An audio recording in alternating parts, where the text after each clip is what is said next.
जैसा प्रभु के दास ने पास्टर जॉर्ज ने बताया मेरे बारे में, मैं कुछ भी नहीं, मैं शून्य। बोलिए मैं शून्य हूँ। सभी के लिए बोलिए मैं शून्य हूँ। देखिए शून्य की वैल्यू तब तक नहीं जब तक उसके साथ अंक नहीं लगता, और यीशु मसीह वो अंक है। हालेलुया। तब यीशु आपके और मेरे साथ लग जाएंगे तो हमारी वैल्यू बढ़ जाएगी। हमें तो जरूरत है कि हम लोग यीशु मसीह को अपने साथ रखें ताकि वो हमारे जीवन की परिस्थितियों को बदले। तो आज हम लोग ऐसा विश्वास करते हैं कि प्रभु हमारे साथ बात करें। कई बार हम लोग अलग अलग परिस्थितियों से होकर गुजरते हैं। हमें लगता है कि मेरे परिवार ने मुझे छोड़ दिया है, मेरे दोस्तों ने मुझे छोड़ दिया है। अब पेन भी आपको मिल जाएगा, मैं सब कुछ लिखवा के जाऊंगा, ठीक। और ऐसी कई परिस्थितियां हैं हमारे जीवन में आती हैं जब हमें ये महसूस होता है कि सब लोग मुझे छोड़कर जा रहे हैं, और हम उस चिंता में, उस परेशानी की हालत में हम परमेश्वर के प्रति अपने प्रेम को, अपने व्यवहार को बदल देते हैं।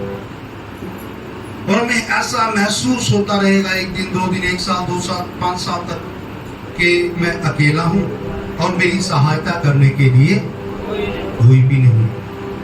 आप लोग भी जब ऐसी परिस्थितियों से घिर जाते होंगे, आपको भी लगता होगा कि मेरी सहायता करने के लिए कोई नहीं है। लेकिन आज मैं आप लोगों को एक अच्छा संदेश, एक गुड न्यूज सुनाने के लिए यहाँ। आप अकेले नहीं हैं, आपका परमेश्वर आपके साथ। चाहे आपके जीवन की परिस्थिति कैसी भी क्यों ना हो, आपके पास खाना हो या ना हो, लेकिन परमेश्वर आपके। पर यहाँ पे थोड़ी सी कंफ्यूजन है मुझे। वहां पे ऐसा लिखा बाइबल में जो मैंने पढ़ा है कि शेर के बच्चे भूखे रह सकते हैं। क्या आप में से कोई ऐसा है जो यीशु को पाया हो और वो भूखा सोया हो? इसका मतलब कि वो हमारी चिंता करता है। जब वो हमारी चिंता करता है, फिर हम खुद क्यों चिंता करते हैं? तो हमें ये सोचना चाहिए नहीं। यदि आप सोचेंगे, इसके ऊपर ध्यान देंगे, तो आपको पता चलेगा कि आपके परमेश्वर ने आपको छोड़ा नहीं है, वो आपको भूला नहीं है, वो आपको त्यागा नहीं है। संसार के लोग आपको भूल सकते हैं, छोड़ सकते हैं, लेकिन परमेश्वर नहीं छोड़ा। मैंने 1992 में यीशु मसीह को पाया था और अक्टूबर मंथ के अंदर बैप्टिज्म लिया था, उसी साल के अंदर। बहुत लोगों ने मुझे कहा बपतिस्मा क्यों ले रहे हो, आप तो क्रिश्चियन हो जाओगे। मैंने कहा मैं क्रिश्चियन नहीं हो जाऊंगा, मैं सही हो जाऊंगा भाई। मेरी जीवन मेरा बदल जाएगा। आप में से कुछ लोग होंगे जो अभी तक जिन्होंने बपतिस्मा नहीं लिया होगा। अगर मैं बपतिस्मा लूंगा तो समाज के लोग मुझे बोलेंगे अरे उसको कुछ हो गया। हाँ, उसे बोलो मुझे हो गया, मुझे यीशु से प्यार हो गया। हालेलुया। जिस व्यक्ति को यीशु से प्यार हो जाएगा वो दुनिया की परवाह नहीं करेगा। मुझे कहीं भी जाने के लिए अवसर मिलता है, मैं रुकता नहीं। ऐसी बहुत सी गवाहियां हैं मेरे जीवन में। जब मैंने 1992 में प्रभु यीशु को पाया और 10वें महीने में बपतिस्मा लिया, मेरे नाना जी मेरे खिलाफ हो गए। कह रहे ये अपना काले वाला बैग उठाता है और कभी यहाँ तो और कभी वहां। मैंने कहा धन्यवाद दो प्रभु का, मैं काले वाला उठाता हूँ, लाल वाला नहीं उठाता। मैं उस वचन को उठाता हूँ जिसने मेरे जीवन को बदल दिया है। उन्हें यीशु के बारे में बताया, वो कह रहे ठीक है भी तेरा यीशु तेरे साथ और मेरे वाला मेरे साथ। वो बिना यीशु को ग्रहण किए संसार से चले गए। मेरे प्रियो, जब आपने तौबा की, पानी का बपतिस्मा नहीं लिया है और आप लेना चाह रहे हो और आप कह रहे नहीं पास्टर कल को लूंगा, फिर आप बोले परसों को लूंगा, फिर आप बोले फिर वो साल निकल जाएगा और प्रभु यीशु मसीह आ गए तो क्या करोगे आप लोग? मैंने ऐसे ऐसे लोगों को देखा जो 90 साल, 90, 95 और 100 अबव, वो लोग चल फिर नहीं पा रहे, लेकिन वो पास्टर्स को हॉस्पिटल में बुला रहे, कह रहे हमें बैप्टिज्म करो। वो समझते हैं बैप्टिज्म की महत्वता। आप लोग समझते हैं? हाँ, वो बोल दिए नहीं तो आपको समझा के जाऊंगा और आपको देके जाएंगे बैप्टिज्म। तो मैं बोल रहा था कि आप लोग अकेले नहीं हैं। आप लोगों के अंदर जब हम लोग ऐसी परिस्थितियों से गुजरते हैं तो हम सवाल आते हैं, शायद परमेश्वर मुझे भूल गया। हुआ कभी किसी के साथ ऐसा? जब कोई परिस्थिति खराब हो जाए और एकदम से एक ऐसा थॉट्स आ जाए और एक आवाज आए, परमेश्वर आपको भूल गए, अंदर से महसूस होना शुरू हो जाएगा। और ये परमेश्वर अगर मेरे साथ होता तो ये परिस्थिति, ये घटना मेरे साथ नहीं घटनी थी, ये बुरा मेरे साथ नहीं होना था।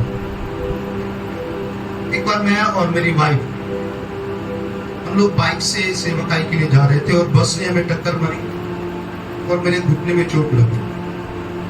पास्टर आते रहे मेरे पास और पास्टर राजकुमार बहुत बुरा हुआ। मैंने कहा नहीं बहुत अच्छा हुआ। कहते नहीं बहुत बुरा हुआ है, आपको चोट लगी। मैंने कहा नहीं बहुत अच्छा हुआ। कहते क्यों? मैंने कहा प्रभु को पता चल गया अब ये मोटरसाइकिल नहीं चलाएगा, अब ये गाड़ी चलाएगा। क्या आप लोग समझे? अब ये मोटरसाइकिल,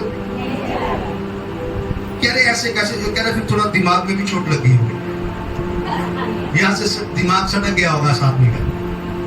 मैंने कहा नहीं, परमेश्वर जो कुछ भी करता है वो आपके और मेरे भले के लिए, हमारे फायदे के लिए। और उस समय नैनो गाड़ी है ना, वो नई आई थी मार्केट में। एक आदमी का फोन आया, कह रहा सर आपको गाड़ी दे। मैंने कहा भैया मुझे चलाने नहीं आती। कह रहा नहीं सर बहुत अच्छी गाड़ी है, आप ले लो। मैंने कहा मेरे घुटने में चोट लगी हुई है, मैं नहीं चला पाऊंगा। कह रहा सर आप ले लो। तो मैंने उसको टालने के बोला, मैंने कहा 5,000 रुपये एडवांस दूंगा, तो गाड़ी दे देगा? कह रहा नहीं सर 5,000 नहीं, ज्यादा दो। 15 दिन के बाद फिर फोन आया, सर आप गाड़ी ले लो। मैंने कहा मेरे घुटने में चोट लगी हुई, मेरे पास पैसे नहीं। चलो कह रहे आप 5,000 दे दो। मैंने कहा उसमें से 2.5 रह गया, 2,500 रुपया खर्चा कर दिया मैंने। 2,500 रुपया मेरे पास। कह रहे सर गाड़ी ले रहे हो, बैलगाड़ी थोड़ा खरीद रहे हो। मैंने कहा वही है, उससे ज्यादा नहीं है। फिर एक हफ्ते के बाद फोन आया, सर चलो 2,500 दे दो। मैंने कहा यार तू लेट हो गया, अभी तो 2,000 रह गया। वो गाड़ी लेके आ गया और मेरे घर पे छोड़ के चला गया। और मैंने उसे कितने पैसे दिए? मैंने उस गाड़ी का चेक किया। मैंने कहा तो चोर तो नहीं है, इतनी कम कीमत में मुझे गाड़ी दे के जा रहा है और कोई साइन नहीं ले रहा मुझसे। कह रहा नहीं सर मैं कंपनी से आया। मेरे दोस्त आए, पास्टर साहब मिलने के लिए। कह रहे पास्टर जी बहुत बुरा हुआ। मैंने कहा नहीं। कह रहे वो गाड़ी किसकी? वो आते थे मेरा पता लेने के लिए, अभी पूछना शुरू कर दिया वो गाड़ी किसकी। मैंने कहा वो मेरी है। कह रहे प्रभु ने आपको दी। मैंने कहा जिसका मैं काम करूंगा वो मुझे देगा। हालेलुया। जिसका आप काम करेंगे वो आपका इंतजाम करेगा। वो आधे घंटे के, जब मैं ठीक हुआ मैंने आधे घंटे के अंदर वो गाड़ी सीख ली चलाना। कोई भी बुरी बात आपका नुकसान नहीं करेगी, वो आपके फायदे के लिए। जो अभी तक मैंने सीखा है अपने जीवन के अंदर, और बहुत से ऐसे इंसिडेंट, बहुत सी ऐसी घटनाएं हैं मेरे जीवन में घटी हैं जब मुझे ये लगता था कि ये तो बहुत नुकसान हो गया। प्रभु तेरा नुकसान नहीं हुआ, तुझे फायदा हो गया। एक बार मैं अफ्रीका जा रहा था, मेरी फ्लाइट लेट हो गई, तो मैं वहां पे मुसलमान लोग सब आसपास घूम रहे थे। कह रहे आप कौन? मैंने थोड़ा सा जोरी टाइप आदमी। मैंने कहा कि मैं इंसान मनुष्य हूँ। कह रहे वो तो हमें दिखाई दे रहा मनुष्य हो, लेकिन आप कहाँ जा रहे हो? मैंने कहा जी मैं ऐसे करके अफ्रीका में जा रहा हूँ, मुझे गॉस्पेल प्रचार करना। कह रहा वो क्या होता है? मैंने कहा जी गुड न्यूज। कह रहे वो क्या होती है? मैंने कहा आप मुझे 5 मिनट देंगे? बोले हाँ दे दिए। उसे 5 मिनट में मैंने यीशु मसीह के बारे में प्रचार। खुशी नहीं हुई? फिर तो ताली भी नहीं बजाई आपने। या आपको समझ में नहीं आया होगा? समझ में आया आपको? क्या समझ में आया? और उसने यीशु मसीह को ग्रहण कर लिया। हालेलुया। देखिए प्रभु, हमें लगता है कि शायद ये नहीं होना चाहिए, शायद वो नहीं होना चाहिए, लेकिन प्रभु जो कुछ भी करते हैं वो उनकी तय योजना के मुताबिक होगा। और जो लोग यहाँ पर आज आएंगे ये भी उसी की योजना के मुताबिक है। हालेलुया। तो जब ऐसी परिस्थितियां, ऐसा समय हमारे जीवन में आता है, और कई बार हमें लगता है कि मैं इस परिस्थिति से, इस बुरी परिस्थिति से उभर नहीं पाऊंगा, मैं कभी भी शायद बाहर नहीं आ पाऊंगा। हो सकता है कि आप बहुत सारे एक बड़े कर्जे के नीचे हो सकता है कि लोग आपको बहुत परेशान करते हो सकता है कि आपको बुरे बुरे सपने आ रहे हो, आपने कई बार प्रार्थना की होगी, उपवास किया होगा कि ये बीमारी मेरे शरीर से निकल जाए, लेकिन वो यूं की त्यों है। उस समय शैतान का एक ही काम है, वो आपके दिमाग में डाउट डालेगा गलत फहमी डाल देगा कि तू ठीक नहीं हो सकता। जब मेरा ये शोल्डर टूटा था, मैं पूरा टूटा फूटा हुआ आदमी था, तो प्रभु ने मुझे ठीक ठाक कर दिया, उसके लिए धन्यवाद। मेरा शोल्डर टूट गया, डॉक्टर ने मुझे कहा था कि आपको 30,000 देने पड़ेंगे, 30,000 रुपए देना पड़ेगा, फिर आपके शोल्डर का ऑपरेशन करेंगे, नहीं तो आप जाओ। मैंने कहा जी मेरे पास 30,000 नहीं है। कह रहे आप क्या काम करते हैं? मैंने कहा मैं यीशु मसीह का प्रचार करता हूँ। डॉक्टर साहब सरदार थे वो, कह रहे भैया आपको 30,000 देना ही पड़ेगा, चाहे आप जिसका मर्जी प्रचार करो। तो मैंने उसको बोल दिया, मैंने कहा आप मेरा ऑपरेशन नहीं करो, बिना ऑपरेशन के यीशु मसीह मुझे चंगा कर दे। कह रहा डॉक्टर हूं मैं, मुझे पता है आपका शरीर को काटना पड़ेगा, ऑपरेशन करना पड़ेगा, हड्डियां जोड़नी पड़ेगी। मैंने कहा वो मेरा जो डॉक्टर है वो स्पेशलिस्ट है, आप तो सिर्फ हड्डी का इलाज करते हो, पूरे शरीर का इलाज करता है और अच्छे से करता है। डॉक्टर को मैंने एडवाइस किया, मैंने कहा डॉक्टर साहब मुझे ऐसे करके आप बांधो यहाँ पे, तो बांध दिए। उन्होंने कहा आपको 6 महीने कम से कम रेस्ट पे रहना है। क्या करना है?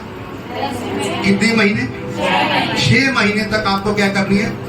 टोटल रेस्ट करनी है। प्रचारक लोग रेस्ट करते हैं, आपके पास रेस्ट करते हैं। वो कल रात हम लोग 2:30 बजे आए, वो जाग रहे थे, वो कॉफी बना के हम लोगों को कल रात पिलाई। प्रभु के दास लोग सोते नहीं है, वो हमेशा जागते हैं, तत्पर रहते हैं, कब किसी जरूरत पड़ जाए। तो उन्होंने मुझे कहा कि आपको 6 महीने रेस्ट करनी है। आप जानते प्रभु ने मेरे साथ क्या किया? नहीं आप तो कैसे जानोगे, क्योंकि आप तो थे नहीं। मैं 15वें दिन दूसरे हफ्ते बाइक चला के डॉक्टर के पास चला। थोड़ा मेरे को लग रहा था आप जोर से हालेलुया बोलोगे। वो पाकिस्तान से आप लोग नहीं बोल रहे, बोलिए थोड़ा सा हालेलुया। तो पाकिस्तान वालों से बात करना, आप लोग बोलिए तो। नहीं है ये अपनी जगह है ना पूरी, मतलब बोल सकते हैं, शोर मचा सकते हैं ना, तो बोलते हैं आप बोलिए तो। कौन बोलिए? नहीं वो थोड़ा सा अच्छे वाला, जो छत्तीसगढ़ वाला, जोर से आप बोल दो। आप तो बॉर्डर पे बैठे हो। Hallelujah, hallelujah. डॉक्टर ने मुझे कहा कि आप ऐसे ठीक नहीं हो सकते। मैंने कहा क्यों नहीं हो सकता? मुझे यीशु ने ठीक किया। उसने 6 एक्सरे निकाले मेरे, यहाँ से यहाँ से यहाँ से, कहाँ से घुमा घुमा के। यार ऐसे कैसे हो सकता है? मैंने कहा जो मनुष्य नहीं कर सकता वो हमारा परमेश्वर। वो डॉक्टर ने अपना जीवन यीशु को दे दिया। आमीन। परमेश्वर आपको उपयोग करेगा, पर आपको एक काम करना है, आपको इस चर्च के साथ, अपने पासवान के साथ ईमानदार बने रहना है। क्या मैं आप लोगों से एक सवाल पूछ सकता हूँ? पूछ सकते हैं पाकिस्तान वालों से भी? हाँ, वो मान गए वो हम पाकिस्तान से। क्या मैं सभी से एक सवाल कर सकता हूँ? कितने लोग ऑनलाइन संदेश सुनते हैं? ऑनलाइन संदेश, हाँ हाथ उठा के रखना, मैंने सवाल बहुत कठिन हो जाएगा अभी। हाँ ऐसे रखना, पूरा मत देख, उठाओ। पाकिस्तान से कोई नहीं है, एक आदमी है। आप लोग सुनते हैं, अपने पास्टर का संदेश सुनते हैं या दूसरे टीचर्स को सुनते हैं? और दूसरे पासवान का भी सुनते हैं और हमारे पासवान का भी। पहले किसका सुनते हैं आप? हमारे पासवान। मतलब ये आपको रूबरू नहीं दिखाई देते? दिखाई देते हैं ना। आप जिस दिन नहीं आ रहे होंगे तो उस दिन तो संडे ऑनलाइन देखते होंगे, पर आप बिना संडे कैसे रह लेते हो? आपको तो संडे परमेश्वर की उपस्थिति में होना चाहिए। आज का जो भक्ति है, आराधना है, वर्शिप है, प्रेज है, वो ऑनलाइन हो गया सब कुछ, है ना। मैंने एक पास्टर को जानकर नाम नहीं दूंगा उनका, वो ऑफरिंग भी ऑनलाइन लेते हैं। फिर यहाँ पे ये बात कोड है, या स्कैन करके दो। मेरे को भी उसी ने सलाह दी, कह रहे आप एक बात कोड लगाओ। फिर मैंने कहा प्रार्थना भी ऐसे व्हाट्सएप पे लिख के भेज दूंगा, चलेगा? कह रहे नहीं वो नहीं जमेगा, वो तो फेस टू फेस चाहिए। ऑफरिंग ऑनलाइन चाहिए, प्रार्थना ऑनलाइन नहीं चाहिए, वचन ऑनलाइन चाहिए, लेकिन समझना नहीं है। आप जब अलग अलग प्रचारकों को सुनते हैं, मैं ये नहीं कहने वाला कि वो गलत है, पर मैं ये कहने वाला हूं, कई बार हमारे दिमाग में ये रहता है अगर मैं चर्च नहीं भी जाऊंगा तो भी मैं ऑनलाइन देख लूं। यहाँ पे कोविड हुआ था, आपके हुआ था तो आपके बच्चे स्कूल जा रहे थे, सब बच्चे घर में पढ़ रहे थे, लेकिन फिर भी आप लोगों की इच्छा थी हमारा बच्चा कहाँ जाए। हाँ, ये तो टीचर भी है ना। हाँ, बच्चा कहाँ जाए, क्यों जाए? अगर उसे ऑनलाइन पढ़ा रहे हैं तो उसे स्कूल जाने की जरूरत है नहीं है, लेकिन फिर भी हम चाहते हैं कि वो स्कूल जाए। क्यों? कभी आपने सोचा?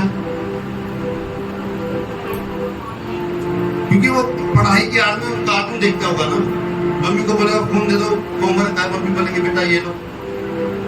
और वैसे ही हम जो देखना चाह रहे हैं, जो सुनना चाह रहे हैं, कई बार आप जब ऑनलाइन मैसेज देखते होंगे वो हाथ से शुरू हो रहा होगा या उसका कुछ हिस्सा चला गया होगा और आपको कुछ हिस्सा समझ में आया, कुछ हिस्सा नहीं आया, लेकिन जब आप परमेश्वर के भवन में आएंगे तो आप आए हुए भाई बहनों से कंफर्म कर सकते हैं आज क्या संदेश है। सही है गलत है? सही है बहन जी, थोड़ा दीवार से इधर हो जाओ, वो चली जाएगी उस तरह। धन्यवाद। तो हम लोग बात कर रहे थे कि आप अकेले, ये कुछ गवाहियां मेरे जीवन में बहुत सी गवाहियां हैं 92 से लेके अब तक। मैं रात को 2-2 बजे भी लोगों का घर नॉक करके उन्हें यीशु के बारे में बता के आया और मार खा के आया। एक भाई थे पंडित परिवार से, वो प्रभु में आए मेरे द्वारा और वो कह रहे पास्टर जी मुझे ना प्रचार करना है, मैं चाह रहा हूँ लोग आए जाए तो फिर मैसेज शुरू करें। कह रहा प्रचार करना, मैंने कहा चल। कह रहा कहाँ जाना, मैंने कहा किसी के घर में जाएंगे। ट्रैक्स लिया और लोगों के घर नॉक कर रहे थे, चंडीगढ़ में रहता था मैं और लोगों को ट्रैक्स दे रहा था। तो ऐसे नॉक करते करते रात के 12 बज गए और मैं किसी का घर नॉक कर दिया। वो आदमी आया बोलता हुआ, कह रहा बताइए क्या चाहिए। मैंने कहा जी हम यीशु मसीह का प्रचार करते हैं, यीशु मसीह आपके लिए मारा गया, गाड़ा गया और तीसरे दिन मुर्दों में से। कह रहा वो तो सही है, टाइम क्या हुआ है? मैंने कहा जी मेरे पास घड़ी नहीं है। कह रहा मेरे पास जूता है, खाओगे? पकड़ा, मैंने कहा भाग, इससे पहले ये हमें मारे। जब आप यीशु के लिए पागल हो जाएंगे, दीवाने हो जाएंगे, तब आपको टाइम के बारे में कुछ भी सूझेगा। रात को जाके सुसमाचार सुना रहे, पीजीआई में चला गया वहां गॉस्पेल सुना रहा हूं, बस में चढ़ गया वहां गॉस्पेल सुना रहा हूं। लोग कह रहे इसका दिमाग खराब हो गया। मैंने कहा ये काश पहले हो जाता। हालेलुया।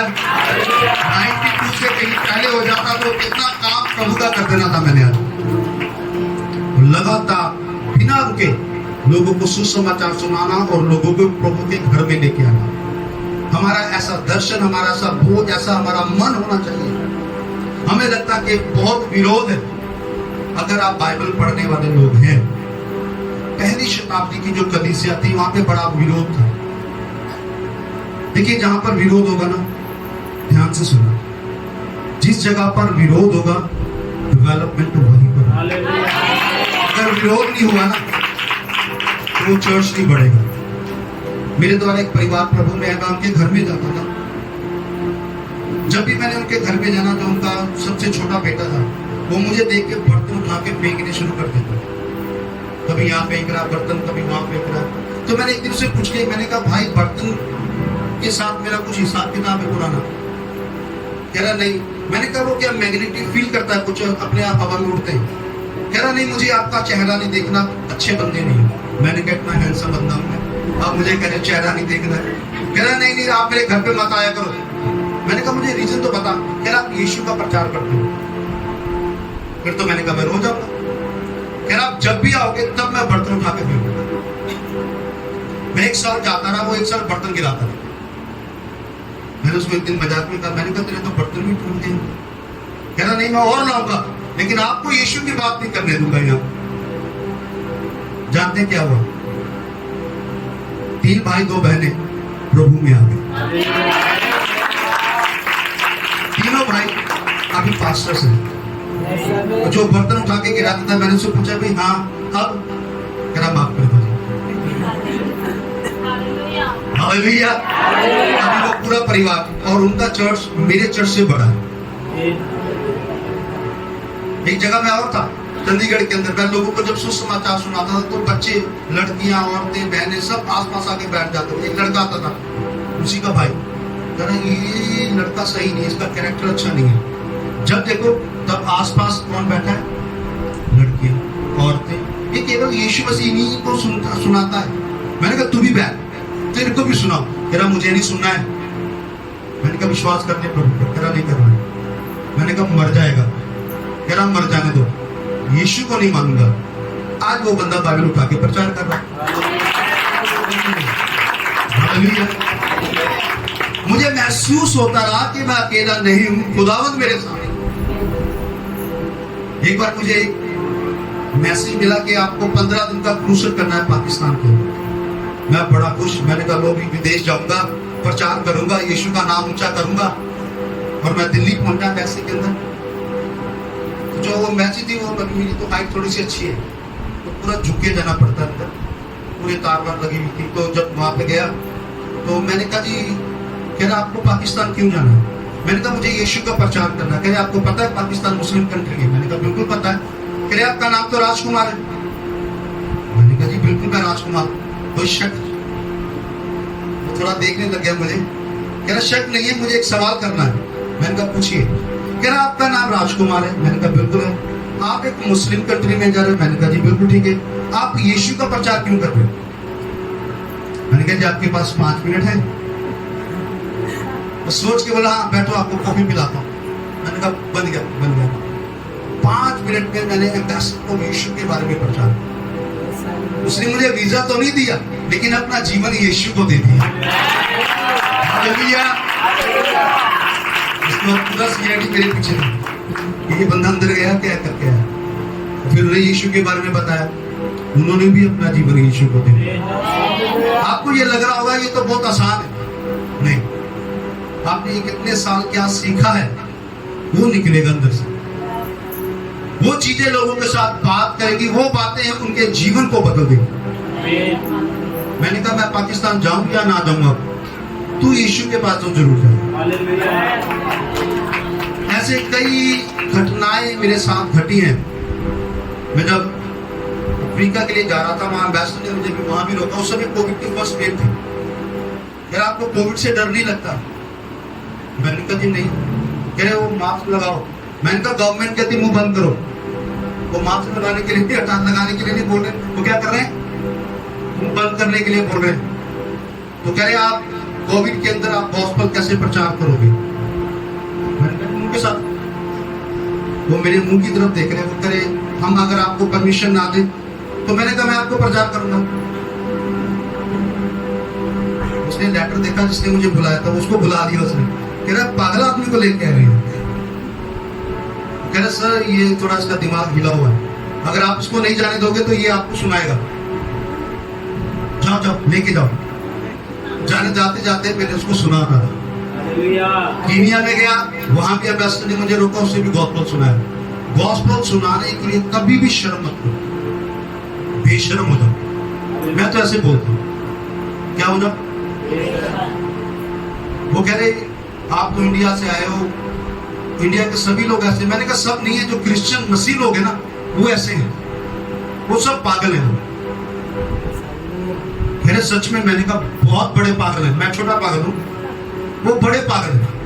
वो किसी को नहीं छोड़ते। अगर कोई भी मिल गया, बस वाला मिल गया, दूध वाला मिल गया, सब्जी वाला मिल गया, करियाने वाला मिल गया, सबको गॉस्पेल देंगे, क्योंकि हम चाहते हैं कि सब लोग बचाएंगे। हालेलुया। और ये सब लोग यीशु को ग्रहण नहीं करेंगे, लेकिन हमारा काम है कि उन्हें गॉस्पेल देना। मैं कल रात आ रहा थे, उनके भैया थे, पता नहीं कहाँ है, पीछे क्या नाम था वो बाइक पे? धीरज बाहर। कल रात मैं इनके साथ था बाइक पे, तो ये मुझे बता रहे थे कि ये वाला एरिया, ये वाला एरिया, ये वाला एरिया, ये वाला एरिया। तो मैं तो हाँ हाँ करता रहा, क्योंकि हमारी तो वैसे भी ट्रेन लेट थी और दिमाग वैसे भी बंद थी। तो बोलता रहा ठीक है ठीक है। लेकिन एक चीज मेरे को दिमाग में रही कि यहाँ पे बहुत से मुस्लिम भाई बहन रहते हैं। तो मैं बस में सफर कर रहा था, और सफर करने के दौरान मुझे एक आदत थी उस समय, आज भी है लेकिन वो थोड़ा अभी धीरी हो गई, नहीं कर पाता। तो जो मुझे देख रहा था वो कह रहा क्यों अपना जीवन आपने यीशु को दिया? यीशु ने आपको धनी कर दिया, आपको पैसे दिए। मैंने कहा नहीं, उसने मुझे पैसे नहीं दिए, वो मुझे गोल्ड देता है। कह रहा गोल्ड देता है। मैंने कहा, कह रहा कितनी जमीन दी उसने? मैंने कहा सारी। कह रहे सारी कितनी? मैंने कहा जिस जगह पे आप बैठे हो ये भी मेरी है। उठ के खड़ा हो गया। कह रहा अच्छा, फिर तो आप विदेश भी जाते होंगे। आप, मैंने कहा जाना, कल चलना है मेरे साथ। मैंने कहा आपको ऐसा क्यों लग रहा है कि जो लोग यीशु को मानते हैं उन्हें पैसा और फ्लाइट का टिकट मिलता है? कह रहा नहीं, मैंने सुना है। मैंने कहा कभी आपने ये सुना है कि यीशु मसीह जीवनों को बदल देता है? कह रहा नहीं। कह रहा ये बात तो कभी नहीं सुनी। ये सुना है यीशु मसीह चंगा करता है, यीशु मसीह बरकत देता है, यीशु मसीह वीजा लगवाता है। मैंने कहा हाँ, उसका ट्रैवल एजेंसी भी है। यीशु मसीह डॉक्टर है, वो चंगा भी करता है। मैंने कहा कभी ये नहीं सुना कि यीशु मसीह लोगों के लिए अपनी जान को कलवरी क्रूस पर देता है? कह रहा ये बात नहीं सुनी है। मैंने कहा 5 मिनट है, सुनाओ। खा रहा था। कह रहा सुनाइए। उसे गॉस्पेल सुनाया। उसने पूरी पूरी निकाली, सब नीचे गिरा दी और अपना जीवन यीशु को दिया। हालेलुया। बहुत से लोग हैं जिन्हें आपकी जरूरत है और वो चाहते हैं कि आप उन्हें गॉस्पेल दें।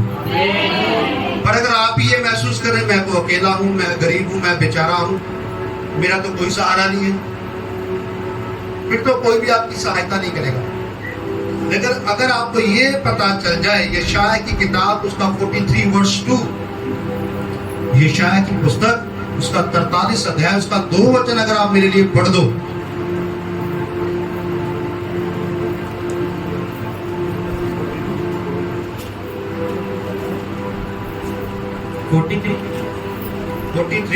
वर्ष 2।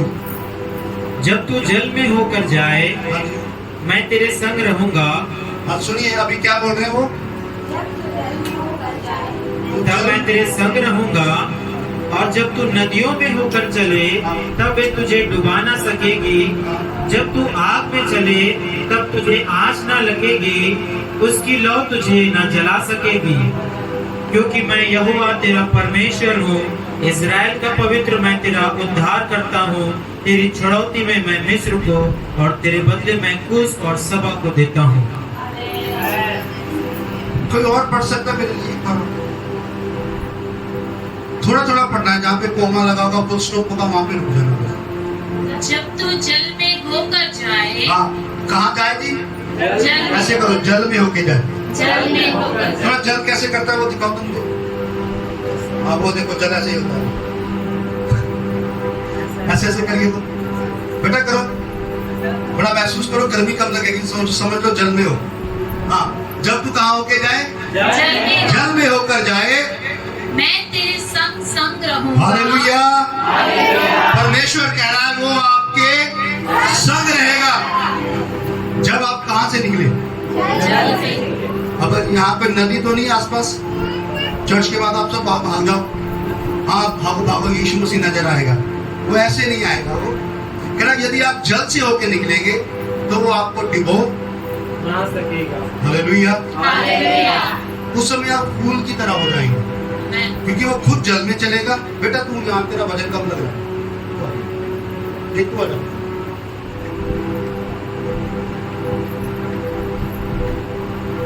टीचर भी थोड़ा सा आगे से अभी सुनिए, सो मत जाना चाहे और बोले चलो ठीक है, सोने को मिल रहा मुझे यहाँ। तो बाइबल में लिखा है तेरा जब तू कहाँ से होके जाए तो तू नहीं डूबेगा ना। अब क्यों नहीं डूबेगा? क्योंकि परमेश्वर ने जल के अंदर हमें क्या कर रखा है। वैसे से जाएगा, आप उसकी गोद में होंगे, तो आपके पाँव भी मिलेंगे।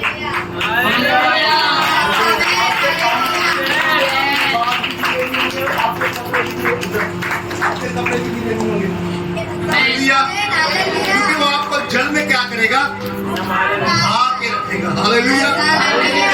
ऐसा परमेश्वर हमें मिल सकता है? जोर से बोलो शाबाश। फिर भी हम नहीं जाना चाहते उसके साथ। चल भाई जल खत्म हो गया।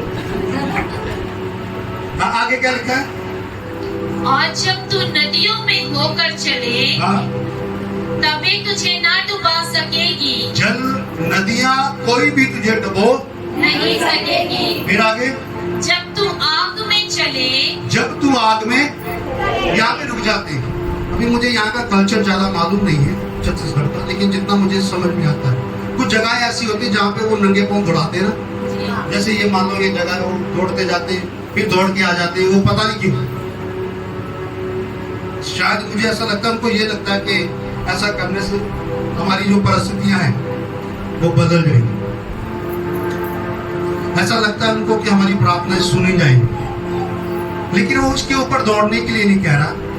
अगर हम आग के अंदर से होकर जाए, शद्रक मेशक और अबेदनगो कहाँ थे? वो आग के भट्टे में। क्या वो जल गए?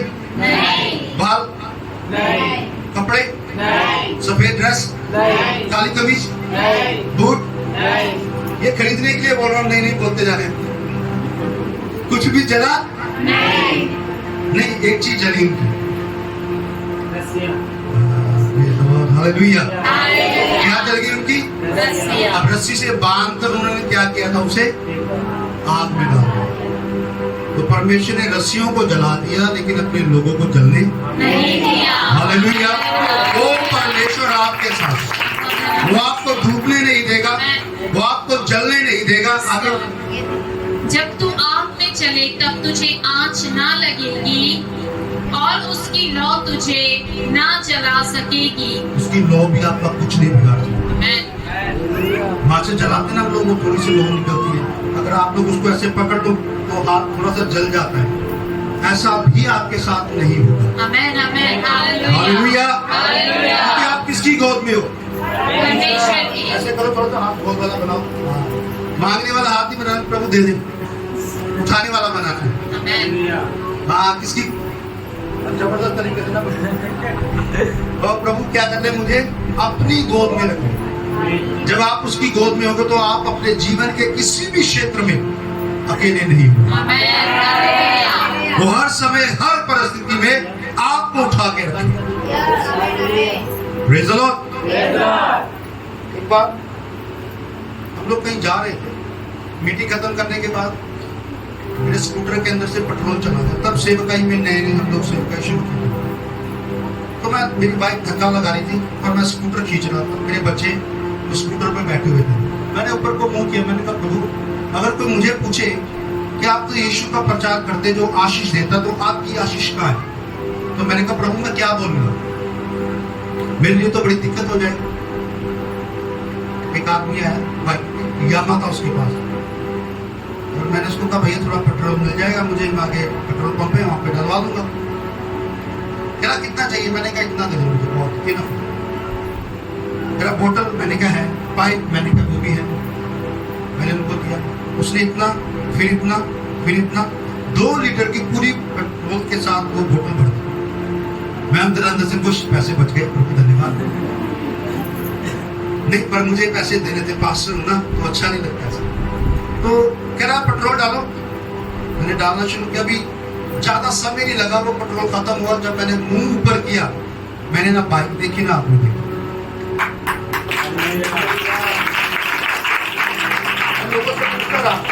मैंने कहा ऐसे करके कपड़े पहन रखे, कोई आदमी आया यहाँ से निकला, कह रहे सर कोई नहीं आया। मैंने कहा इसका मतलब है जल्दी ऊपर मुंह करके बात करने से जल्दी आंसर आता है। और हम लोग मुंह ऊपर करके प्रार्थना करते हैं, सब लोग करते हैं। ये तो बहुत अच्छा, मेरे को लग रहा नहीं करते होंगे। वैसे सर झुका के करते होंगे, प्रभु कर दे नहीं तो देख ले। उसको साथ के साथ धमकी भी दे रहे ना, कर दे नहीं तो फिर देख ले, आऊंगा नहीं। अगर इस रविवार प्रभु तूने मेरा काम नहीं किया तो अगले रविवार नहीं आऊंगा। 7 दिन है प्रभु तेरे पास, देख ले, हिसाब लगा ले। जब मैं विश्वास में नहीं था, हमारे स्कूल के पास में एक मंदिर था। पूरा साल तो पढ़ना नहीं था, इतने इंटेलिजेंट थे।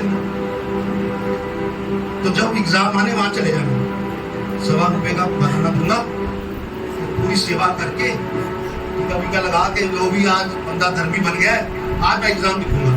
रोज आना, रोज माथा टेकना, रोज एक ही बात, इतने पैसे का प्रसाद दूंगा, मुझे पास करना। पास कहां से होना था, क्योंकि पढ़ते बहुत थे, फेल हो गए। तो मैंने कहा तेरा प्रसाद कैंसिल। तूने मुझे फेल करवा दिया, क्योंकि उस समय उम्र कम थी और समझ नहीं थी। फिर मेरे को समझ में आया परमेश्वर रिश्वत से नहीं रिश्ते से चलता है। हालेलुया। परमेश्वर रिश्वत से नहीं किससे चलता है? वो रिश्ते से चलता है। जब उसके साथ रिश्ता बना, मैंने कहा कुछ दे या ना दे, लेकिन सब कुछ मेरा है। मेरे मौसी के लड़के वो कह रहे यार तू जिस यीशु का प्रचार करता है, जब हम लोगों ने हमने प्रभु को जीवन दिया, मेरे पापा ने मुझे घर से निकाल दिया। तेरा तो दिमाग खराब है, ऊपर से घरवाली का भी कर दिया। मैंने कहा आप भी मेरे साथ रहो, आपका भी हो जाए। कह रहे अगर यीशु का काम करना है तो किचन से खाना नहीं खाना है। मैंने कहा बाहर से खा लूंगा, किचन के बाहर रख के वहां से खा लूंगा। कह रहे वो वाला नहीं, देंगे नहीं खाना तुझे, तू घर से भाग जा। मैंने कहा जी खाना तो मैं यहीं से खाऊं, मैं खिड़की से आ जाऊंगा। कह रहे मैं सब बंद कर दूंगा। एक दिन उन्होंने पूरे घर में सब अंदर से गेट बंद कर दिया, किचन बंद कर दी। कह रहे कोई खाना नहीं है तेरे लिए। मैंने कहा आज मैं खा के आया। क्या यार, मैंने कहा प्रभु ने मुझे ऐसे बना के भेजा है। अच्छा तू खा के आया ना? मैंने कहा बिल्कुल पेट भरा हुआ मेरा। उन्होंने किचन खोला, मैं किचन में चला गया। कह रहे आप, मैंने कहा दूसरी बारी खाने का मन कर रहा है।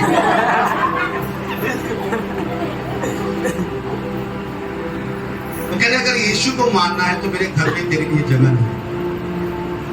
मुझे उन्होंने घर से निकाल दिया सिर्फ इसलिए कि मैं यीशु का प्रचार करूं। और जितने भी मेरे मौसी के फैमिली में नाम के मेरे, वो कह रहे अपने पिताजी पर केस कर दो। मैंने कहा उससे मुझे क्या लाभ? कह रहे आपको प्रॉपर्टी में हिस्सा मिलेगा। मैंने कहा उससे मुझे क्या लाभ? कह रहे तू घर बनाएगा। मैंने कहा उससे मुझे क्या लाभ? कह रहे दिमाग खराब है तू जा।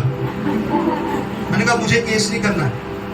मैंने कहा अगर मैंने आज केस किया ना, कल आप लोग मेरे ऊपर उंगली उठाओगे। वैसे तो यीशु को मानते हो और पिताजी पर केस कर दिए। मैंने कहा नहीं करना। और आज मैंने अपने पिताजी से एक चीज नहीं ली, उन्होंने अपना जीवन यीशु को दे दिया। सेवकाई करते हैं। अभी तक मैंने अपने घर से एक गिलास भी नहीं लेके आया और प्रभु ने मुझे आशीष पर आशीष दी। हालेलुया। अब वो लोग जो मुझे ये कह रहे थे कि अपने पिताजी पर केस कर दो, कह रहे यार तेरा यीशु मसीह तो बहुत महान है। मैंने कहा आ जाओ, ताकि वो आपको भी आशीष पे आशीष दे। अभी उन्होंने यीशु को ग्रहण नहीं किया, लेकिन रात में फोन करते हैं प्रार्थना कर दो, हमारा ये मसला है। हाँ मैंने कहा वो कर देता हूँ। और प्रार्थना करने के बाद में मैं बोलता हूँ यीशु को जीवन दे दीजिए। कह रहे चल हम तो नहीं, हमारे बच्चे आएंगे। मैंने कहा कोई तो शुरू करो। अभी 2 बहुएं आई हैं, वो क्रिश्चियन परिवार से। मैंने कहा काम शुरू हो गया। और वो मुझे एक समय कहते थे कि हम लोग यीशु को नहीं मानेंगे। अब दोनों बहुओं बेटों की शादी की तो उनको निकाह करना था। कह रहे पादी साहब आ जाओ, आपकी जरूरत है। मैंने कहा यीशु को बुला लो, वो आपको पाप से छुटकारा दे देगा। यार आपने कोई पाप नहीं किया। मैंने कहा बहुत करते हो गिनवाऊं, क्योंकि मैं तो उनके साथ ही बड़ा हुआ ना। मैंने कहा शराब पीते हो, जुआ खेलते हो, गाली निकालते हो, पत्नी को फुटबॉल बना रखा है, उसको मारते पीटते हो, झगड़ा करते हो, गलत काम करते हो, पाप किया। मैंने कहा खून में ही पाप। वो गुस्सा हो गया। बाइबल से बताया आपको तौबा करना, अगर आप चाहते हैं कि आपकी परिस्थितियां बदल जाए। क्या करेंगे जब समय आएगा? हाँ मैंने कहा जब सारे दांत गिर जाएंगे, चल नहीं होगा, तब क्या बोलोगे? मैंने प्रभु पर जीवन दे। मैं ना उसको समझ आनी ना मेरे को समझ आनी। कि क्या चाहते हो तुम तो? ऐसा मत सोचिए कि 10 साल के बाद पति से पूछ कर बपतिस्मा लूंगा या लूंगी। पत्नी से पूछूंगा ले लूं, पत्नी कभी नहीं कहेगी बपतिस्मा लो, बोलेगी सूट लेके दो। बपतिस्मा मत लो, सूट दो। अगर आप चाहते कि वो आपके साथ रहे, तो आपको अपने जीवन के हर पल उसे अपने साथ बना के रखना। हमें जिस ट्रेन में हम लोग कल आ रहे थे वो 6.5 घंटे लेट हो गई। जब उसमें बैठे वो और लेट हो गई। जब तक हम यहाँ पहुंचे वो लेट पर लेट होती गई। और हम लोग सोच रहे थे ये क्यों हो रहा है, गर्मी भयंकर थी। वहां हमने धीरे धीरे लोगों को सुसमाचार छोटी छोटी गवाहियां उनको पता है। एक का तो नंबर के हम लोगों ने एक्सचेंज कर दिया, तो छत्तीसगढ़ में इसी रूट के ऊपर है उसका घर के, बस उसके पास नंबर है, खाली नहीं कर। ऑटो में आ रहे हैं, ऑटो वाले को क्या सुनाओ? सुसमाचार। सुसमाचार क्या है? क्या है वो? क्या है? प्रभु आपका वीजा लगवाएगा। उसने नया नया कांच वाला ऑफिस खोला है वीजा लगवाने के लिए। गुड न्यूज क्या? खुशखबरी क्या? पाकिस्तान वहां कहां देख रहे हो? ऐसे नहीं करना है। देखो कितना प्यार करते ना अपने लोगों को। अरे छोटी सी बात है, सीधी सी बात है। 5 मिनट में मैं क्या सुनाऊंगा उनको? पूरी बाइबल 6 किताबें सुना सकता हूँ।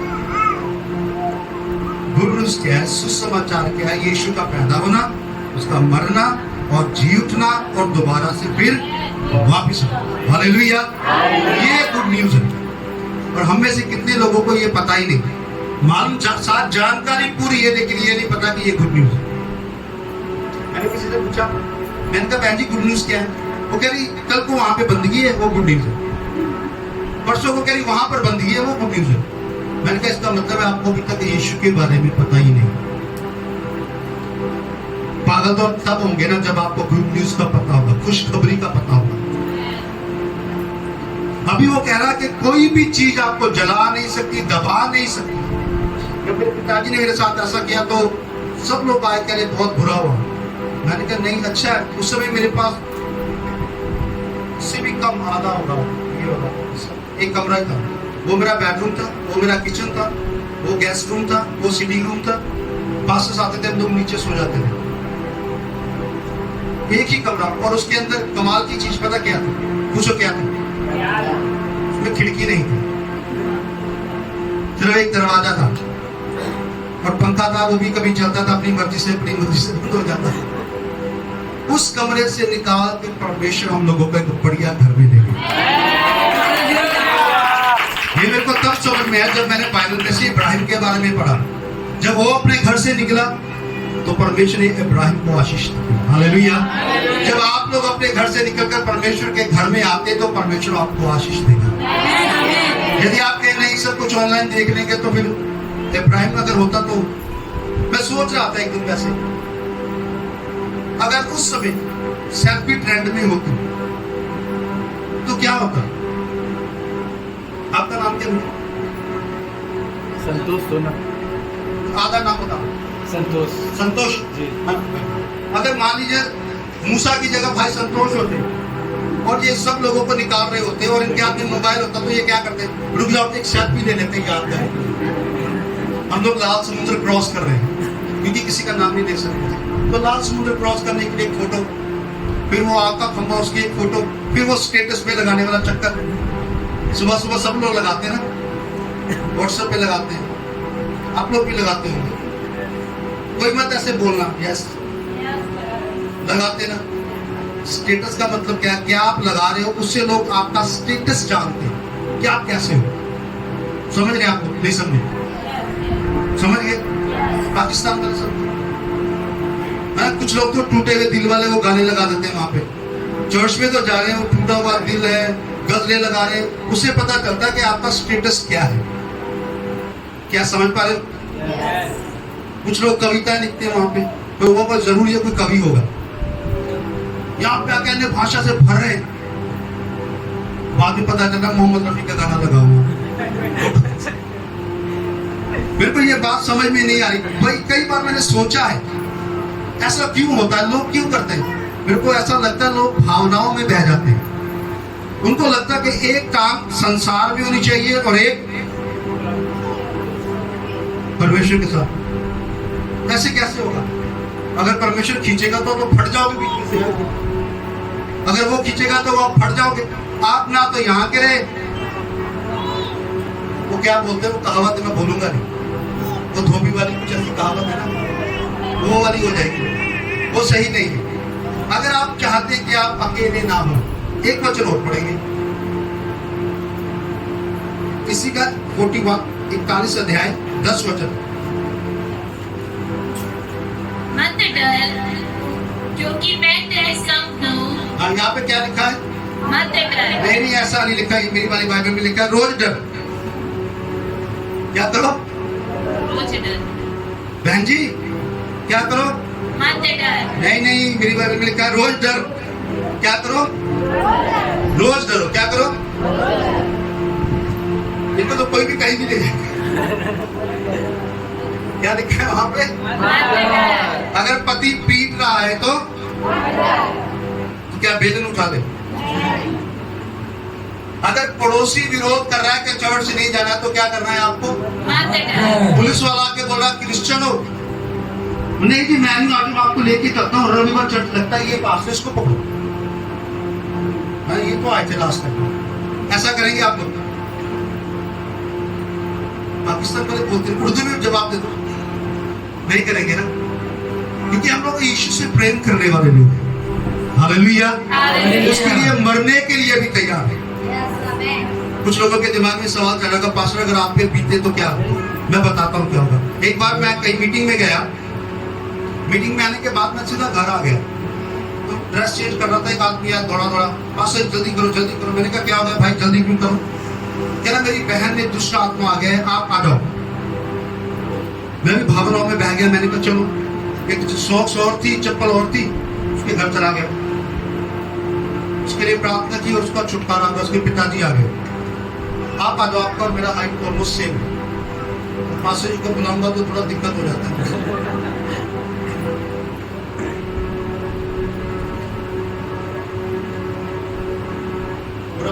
मेरे को थोड़ा आदत है, वो मेरा कॉलर पकड़ के ऐसे बटन ही लगाया,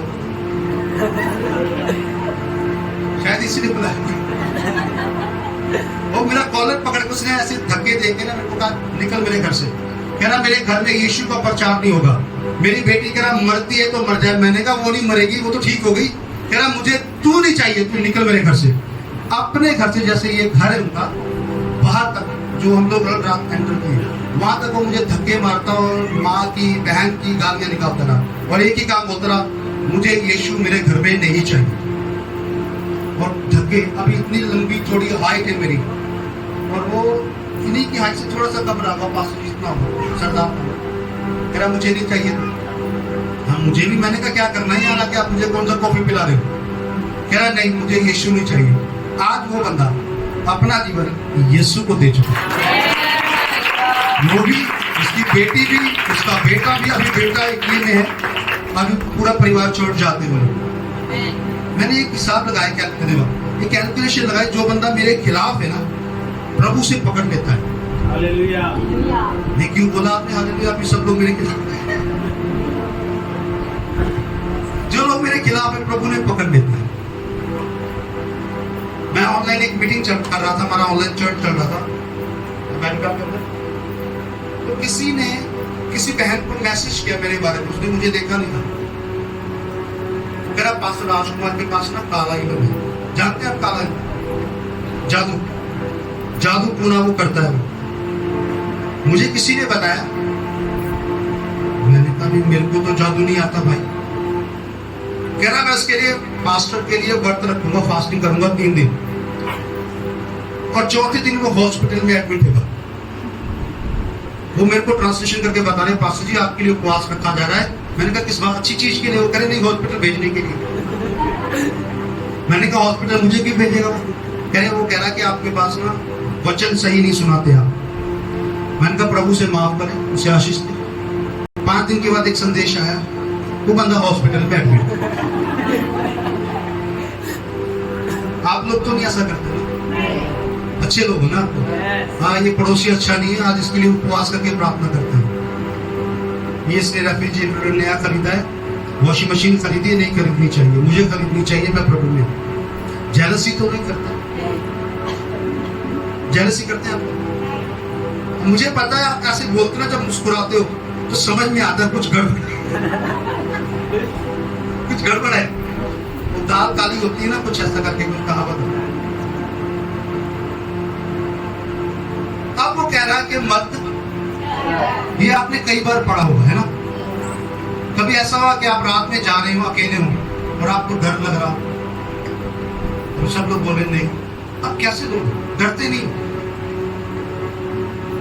मैं किसी व्यक्ति का वीडियो देख रहा था, वो कुछ बोल रहा था, वो एक मशहूरी आती है, ऐड आती है, डर के आगे, वो कह रहा डर के आगे जीत नहीं, डर के आगे मौत है। फिर उसकी एक और वीडियो देख रहा था, वो कह रहा गाय दूध देती है, बताइए गाय दूध देती है? नहीं देती है, वो दूध निकालना पड़ता है। मैं बड़ा हैरान परेशान हो गया। फिर एक कहावत है ना, ऐसे कुछ बोलते हैं कि जितने पाँव हो उतनी जगह क्या करूं, चादर उतनी बिछाओ, है ना, ऐसे बोलते हैं ना आप लोग भी। तो फिर डबल बेड की चादर क्यों नहीं लाते, है ना, बड़ी हो जाएगी, क्यों वो सिंगल बेड की चादर लेके। ऐसी छोटी छोटी सी चीजें जिसके ऊपर हम लोग ध्यान नहीं देते। डर के आगे हम लोग कह रहे जीते, क्योंकि हमने ऐप में सुना था, तो डर के आगे तो मौत है। जो बंदा डर गया वो, अभी हमें किससे डरना चाहिए और किससे नहीं डरना चाहिए, वो सवाल है। अभी जो थोड़े एज्ड लोग हैं ना, आपको भी जवानी बोलूंगा, चिंता मत करो, ठीक है। जब आप लोग अपनी एज में थे और ऐसे छोटे बच्चे थे, क्या आप अपने पेरेंट्स से डरते थे? आजकल के बच्चे वैसे बड़ी आंखें कर देते हैं, मोबाइल दे दो। कल भी हमारे साथ ट्रेन में ऐसा हो रो रहा है, वो मोबाइल पकड़ो। कार्टून पास्टर जी ने भी एक बार सहयोग किया, कार्टून लगा के दे दिया उसे, आराम से बैठ गया। आजकल के बच्चे कार्टून पे लगे, उस पर गलती बच्चों की नहीं है, पेरेंट्स की। हम अपने बच्चों को क्या सिखाते हैं? और वो कहता है कि मत देखिए, कोविड आया, डर लगा, इंजेक्शन लगवाए, हाँ? मैं आपकी रिपोर्ट करूंगा, मैं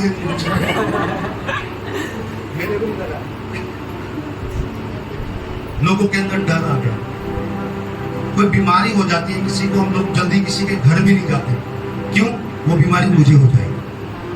कई केसेस में क्या हुआ, जब हम लोग लोगों के लिए प्रार्थना करते हैं तो लोग पीछे की जगह छोड़ देते हैं, नॉन क्रिश्चियन लोग रहते हैं, वो कह रहे, मैंने कहा पीछे क्यों नहीं खड़े, कह रहे वो उसमें से निकल के मेरे अंदर आ जाएगा। इवन दोस्त ऐसे विश्वासी भी हैं, वो पास्टर किसी के लिए प्रार्थना करे, वो जगह बना देंगे, दुष्ट आत्मा सीधी जाए पोजीशन में, वो लेफ्ट और राइट ना हो। उसका तो मन है ना, वो तो कहीं भी जा सकती है, जहां पे उसे आज्ञा मिलेगी वहीं पर। तो हमें क्या ऐसी चीजों से डरना चाहिए? कुछ बार हमारे साथ ऐसा होता है, कोई आपके घर में ये दिवाली के दिन आएंगे ना, जब तो लोग वो नींबू पानी, काली मिर्ची में धागा शागा लगा के घर के बाहर टांग के चले जाएंगे, और हम लोग डर जाते, मेरे ऊपर किसी ने जादू कर दिया। क्या मसीह लोगों पर जादू चल सकता है? लेकिन हम लोगों को डर लगता है, ए चौरस्ता आ गया, यहाँ पे कूद के फांद के नहीं जाना, भूत पीछे लग जाएगा। जिसके साथ, जिसके जीवन में यीशु हो, भूत उसे पकड़। हालेलुया। आपके छोटे छोटे बच्चे हैं ना, अच्छे लग रहे हैं। कई बार ऐसा हुआ है कि आप पास्टर के पास आए हो, आपने कहा प्रार्थना कर दो, मेरे बच्चों को नजर लगे। ऐसा है, कभी हुआ किसी के साथ? नहीं हुआ। कभी मत करना अगर ऐसा विचार आए, मेरे बच्चों को नजर, जिसको यीशु की नजर लग जाए, उसे कोई और नजर नहीं लग सकती। हालेलुया। क्योंकि जब यीशु आपको पकड़ लेते हैं ना, अपने गिरफ्त में ले लेते हैं, तब कोई भी आपका कुछ भी नहीं बिगाड़ सकता। अभी एक व्यक्ति इस दुनिया में नहीं रहा, जब वो थे, उसके अंदर ऐसी पावर थी, वो एक ही टाइम में दो जगह प्रेजेंस रह सकते थे, इतना बड़ा जादू था उसका। और मेरे साथ उसकी बनती नहीं। तो मैंने उससे पूछा, मैंने कहा ये कैसे हो सकता है कि एक आदमी दो जगह पे प्रेजेंस हो? कह रहा, जिस ईश्वर को आप मानते हो वो सत्य से चलता है, जिस ईश्वर को मैं मानता हूं उसकी बुनियाद झूठ पर है। क्या आप समझे? आप लोग जिसे आप मानते हो किस पर चलते हैं? इसमें झूठ नहीं, लेकिन जिसे वो मानते हैं उसमें क्या था? मेरे को अपना जीवन यीशु को दे दो। मरने के कुछ समय पहले उन्होंने अपना जीवन यीशु को दिया, लेकिन पूरी उम्र वो ये सब काला पीला काप जादू टूना ये सब करते रहे, और कई बार उन्होंने अपने जादू से मुझे मारने की कोशिश की। मैं तो मरा नहीं, उल्टा वो यीशु के पास आ गए। हालेलुया। इसीलिए कभी भी आप ये मत सोचिए, अगर बाइबल में लिखा है ना कि मत डर, तो आपको क्या करना है? डरना। सुसमाचार सुनाना है तो डरना नहीं है। डरना नहीं है। कोई आगे विरोध करता है तो खाना मिले, डरना। अच्छा कपड़ा पहनने को मिले या डरना। हॉस्पिटल में जा रहे हो, बोलो मरीजों को यहाँ तुम्हारे लिए प्रार्थना कर दे, उस समय भी डरना। और अपने चर्च के साथ वफादार नहीं, नहीं बिल्कुल नहीं रहना है। नहीं नहीं, कौन कह रहा रहना? चर्च को छोड़ के बगल वाले घर में एक चर्च खोल देना, ऐसा करना है? क्या यीशु मसीह के चेलों ने ऐसा किया? जब तक यीशु मसीह नहीं किया ना, जब तक यीशु थे तब तक तो नहीं किया। जब यीशु चले गए, हाँ जब ये चले जाएंगे स्वर्ग में, उसके बाद करो। नहीं करना है, साथ ही चले जाना है। या मेरे को कुछ लग रहा है या आपको कुछ लग रहा है? कह रहा आपको डरना नहीं है, आपको खुले मन से सुसमाचार सुनाना है। आपके पड़ोसियों को आपकी जरूरत है। अगर मैं क्या किसी ऐसी औरत को जो व्यभिचार करती हो, उसे सुसमाचार सुनाने के लिए कोई जाएगा? नहीं जाएंगे। सर हिला रहे नहीं जाएंगे, क्योंकि आपको पता है अगर हम लोग अपने समाज में ऐसे लोगों को सुसमाचार सुनाएंगे, वो ये कहेंगे कि ये भी वैसे है। हमारे सेवकाई के अंदर एक लड़का था गे। ये जानते क्या होता है? सब लोग जानते हैं, आप लोग जानते हैं बहन जी ये क्या होता है?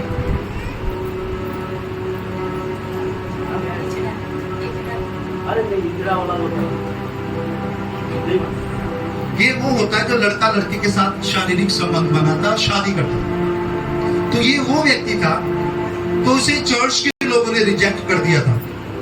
करे नहीं नहीं, तू तो गे है, तेरे को सुसमाचार सुनाना, बपतिस्मा ये कुछ नहीं, भाग जा। करते करते करते रोमानिया का है वो, हमारे साथ मुलाकात हुई। क्या पास्टर मैं अपना जीवन यीशु को देना चाहता हूँ। मैंने कहा दे दो, फिर क्या दिक्कत है? कह रहा कोई मुझे एक्सेप्ट नहीं कर रहा, वो नहीं मान रहे कि आप एक व्यक्ति हैं। मैंने कहा ये वो माने या ना माने, लेकिन मुझे ये पता है कि आप एक खुदावंत के बनाए हुए बंदे हैं। बेशक आपका शरीर दूषित है, आत्मा दूषित नहीं। तो हमें तो गॉस्पेल देना है ना। तो उस बंदे को सुसमाचार सुनाया, उस बंदे ने बैप्टिज्म लिया। अब वो बंदा 3 कलीसियाओं को चलाता है। हालेलुया। उसके बाद मैं ये सारी चीजें इसलिए बोल रहा हूँ क्योंकि मेरा फोकस अच्छे लोगों को सुसमाचार सुनाने में नहीं, वो तो दुनिया सुना रही है।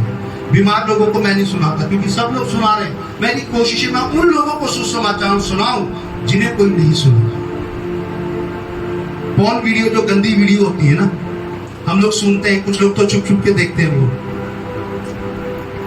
उसकी हीरोइन को मैंने ये सुसमाचार सुना और उसने अपना जीवन यीशु को दिया। मेरी कोशिश है ऐसे लोगों को गॉस्पेल देना जिन्हें कोई गॉस्पेल देना पसंद नहीं करता। मैंने कहा प्रभु मुझे ऐसे ऐसी जगह में लेके जा, मुझे इन लोगों को गॉस्पेल देना, क्योंकि इन्हें भी तो तेरे स्वर्ग के राज्य की जरूरत है। सिर्फ बीमार और गरीब और अमीर लोगों को नहीं, सब लोगों को। हमारा काम है बिना पक्षपात किए, बिना भेदभाव किए उन्हें यीशु के बारे में बताएं। जैसे बोल रहे ना हिजड़े, उनको भी सुसमाचार। जब मेरे बेटा हुआ हमारे घर पे, तो वो आगे घर पे मांगने के लिए कुछ दो। मैंने कहा ना सोना है, ना चांदी है, ना पीतल है, ना लोहा है। कह रहे कबाड़ी थोड़ा है। तो मैंने कहा ये कुछ नहीं है मेरे पास। तो कह रहे आपके पास क्या है? मैंने कहा मेरे पास यीशु है। मैं प्रार्थना करके उठा, तो मैंने कहा आप में एक जो ऐसा भाई है, उसके मैंने कहा पत्रियां हैं। वो डर गए होकर, आपको कैसे पता? मेरे को हौसला हो गया, मैं सही चल। मैंने कहा फिर उसके लिए प्रार्थना कर दूं? कह रहा आप कर दो। मैंने कहा अपना जीवन यीशु को देना होगा, दे देंगे? कह रहे जीवन भी दे देंगे, पैसा भी दे देंगे, आप प्रार्थना कर दो। मैंने कहा बन गई बात, पैसे भी आएंगे और काम भी लेके आओ। तो बिठाया, उसके लिए प्रार्थना की और पत्रियां ला। कह रहा भी अभी आपकी फीस। मैंने कहा आपने जो देना है वो दे दो। बस सर में हाथ रख के ना थोड़ा सोचने लगे कि नहीं हमारा काम है लोगों से लेके आने। यहाँ तो उल्टा हो गया, आप हमसे ले रहे हो। मैंने कहा भैया आपको देना है दे दो, नहीं देना है। मैंने कहा मैं पैसे के लिए काम नहीं। फिर मैंने उसे अपनी गवाही बताई। मैंने आप लोगों को तो बताया नहीं कुछ भी अपने बारे में। जब मैं यीशु को नहीं जानता था, मैं मॉडलिंग करता था और मैं चार्टर्ड अकाउंटेंट रह चुका हूँ। और उस समय कुछ सीन ऐसा बन गया था, मैं वापस आया, मेरे मम्मी पागल थे और प्रभु ने उन्हें ठीक कर दिया और पिताजी ने मुझे सेवकाई के लिए देना था। तो मैं सेवकाई करना नहीं चाह रहा था, सेवकाई से भाग रहा था। मैं इतना हैंडसम तो नहीं था उस समय जितना ये भैया। तो मैंने कहा नहीं, मुझे सेवकाई नहीं करनी है, क्योंकि मुझे तो भी वो मॉडलिंग वाला सिगरेट और ये सब कुछ चल रहा था। मैंने कहा नहीं करना मुझे। मेरे पास ने मुझे कहा प्रभु ने आपको सेवकाई के लिए बुलाया है, आपको सेवकाई करनी है। मैंने कहा जी मैं नहीं कर सकता। कौन गर्मी से है, कौन भूख से है, कौन लोगों की गालियां सुने। फिर मैंने कहा लोगों के घर में चले जाओ। लोग, मैंने कहा 500 को चाय, चाय खाने के टाइम पे भी चाय, कहीं आ रहे चाय, जा रहे हो चाय। मैंने कहा अंकल ये थोड़ा साड़ दिए मैंने अपने अंदर से, मुझे नहीं बनना है पास्टर। कह रहे क्यों नहीं बनना है? मैंने कहा ये रीजन है। कह रहे प्रभु ने आपको सेवकाई के लिए बुलाया है। मुझे नहीं पता था कि चंडीगढ़ के अंदर मैं सेवकाई को शुरू करूंगा। और पहली फैमिली जो मेरी सेवकाई में आई वो मेरे पत्र व्यवहार के कारण। 1 साल मैंने इस फैमिली को लगातार चिट्ठियां लिखी, प्रभु का वचन लिख के भेजा है। 1 साल बाद वो लोग सुसाइड करने वाले थे और उन्होंने लास्ट डे मरने से पहले कह रहे चलो एक बार इस लड़का हमें लेटर भेज रहा है, पढ़ तो ले क्या लिखा है। उन्होंने वो लेटर पढ़ना शुरू किया। 1 2 3 4 5 6 7 8 महीने के 4 होते थे। तो मैं भी थोड़ा चालाक बुद्धि थी, तो जब मैं उन्हें भेजता था वो रिजेक्ट कर देते थे। मैं एक फाइनेंस कंपनी में लगा था, उसके इन्वेल्व में डाल के भेजता था। वो फाइनेंस कंपनी का लेटर आया कोई, वो ले लेते थे। जब वो पढ़ना शुरू किया उन्होंने पूरा पॉइजन मिला हुआ खाना, जहर मिला हुआ खाना गिरा दिया। मुझे फोन किया, कह रहे अपना जीवन यीशु को देना चाहते हैं, क्या आपके पास समय है? मैंने कहा जी मैं तुरंत आ रहा हूँ। तो मैंने अपने ऑफिस से जॉब छोड़ी, सीधा वहां पहुंच गया। उन्होंने अपना जीवन यीशु को दे दिया। अब मैं मॉडलिंग वाली बात कर रहा हूँ। वहां पे जाने के बाद मैं रणजी ट्रॉफी के क्रिकेट खेलता था। यीशु को ग्रहण कर लिया, अच्छा लड़का बन गया, चर्च में जा रहा था, लेकिन अंदर वाला था ना जो सिस्टम, वो यीशु से बहुत दूर था। क्योंकि अगर यीशु को जीवन देना है तो मतलब दोस्तों को छोड़ना पड़ेगा। नहीं, सही है ना? सहेलियां छोड़नी पड़ेगी, शराब भी छोड़नी पड़ेगी, सिगरेट भी छोड़नी पड़ेगी, बुरी आदतें भी छोड़नी पड़ेगी। तो मैंने कहा जी मैं यीशु को तो मान लूंगा पर ये छोड़ूंगा नहीं। वो कह रहे नहीं कोई बात नहीं, सब कुछ ठीक हो जाएगा, तुझे मानना चाहिए। मेरे लिए प्रार्थना की, प्रभु ने मुझे पवित्र आत्मा दे दी। पवित्र आत्मा पाने के बाद भी मैं बदला नहीं। मैं अपने पास्टर को ऑफरिंग टाइप पूरी ईमानदारी के साथ देता रहा, लेकिन जीवन यीशु को नहीं दिया। एक समय ऐसा है मेरे जीवन में, एक दुष्ट आत्मा वो मेरे शरीर में घुस गई। मेरे पास्टर को पता चला, कह रहा मैं नहीं मान सकता भी, तो इतने घंटे प्रार्थना करता है, तेरे साथ ये कैसे हो सकता है? मैंने कहा जी पता नहीं, लेकिन मेरी हालत खराब है। 15 दिन के बाद मेरा छुटकारा हो गया, मैं ठीक हो गया। तब मुझे समझ में आया, ना तो बल से, ना शक्ति से, ना सुंदरता से, ना एजुकेशन से, ना पैसे से, किसी भी चीज से नहीं, केवल उसके आत्मा के द्वारा। हालेलुया। मैंने कहा प्रभु मैं सरेंडर करता हूँ। फिर अच्छा बच्चा बन गया, स्मोकिंग छोड़ दी, शराब छोड़ दी, जो गर्लफ्रेंड्स थी उनको भी छोड़ दिया। बाय बाय बोल दिया, बहन जी जाओ, मुझे कोई जरूरत नहीं। तब इसको पढ़ना शुरू किया, इसने मुझे बताया सही क्या है और गलत क्या है। जब तक आप बाइबल नहीं पढ़ेंगे ना मेरे प्रियो, आपको सही और गलत के बारे में पता नहीं चलेगा। यदि आप इसको पढ़ेंगे, ये आपके जीवन को बदल देगा। चिड़िया होती है ना, चिड़िया, उसके 2 पंख क्यों बनाए परमेश्वर ने? उड़ने के लिए, है ना? एक से तो उड़ सकती है वो, मैंने देखा उड़ती है, वो उड़ती है ना? नहीं, एक से भी उड़ती है, मैंने देखा है। उड़ती है ना बेटा? नहीं उड़ती, 2 से उड़ती है, कंफर्म है ना? क्यों? है? अगर एक से उड़ेगी तो वो क्या करेगी? विश्वास भी ऐसे ही है ना? प्रार्थना प्रार्थना प्रार्थना प्रार्थना प्रार्थना प्रार्थना प्रार्थना, और बाइबल जीरो। बाइबल नहीं पढ़ते। सिर्फ प्रार्थना आपको नहीं बचाएगी, आपको बाइबल पढ़नी पड़ेगी। ये बचाएगी आपको, ये बताएगी सही क्या है और गलत क्या है। कह रहा है मनुष्य देख, मैंने तेरे सामने दो द्वार रखे, एक सही और एक गलत, एक जीवन का एक मृत्यु। अगर आप इसको पढ़ेंगे तभी। और कुछ लोग सिर्फ बाइबल ही पढ़ते हैं और प्रार्थना नहीं करते। बाइबल बाइबल बाइबल क्यों?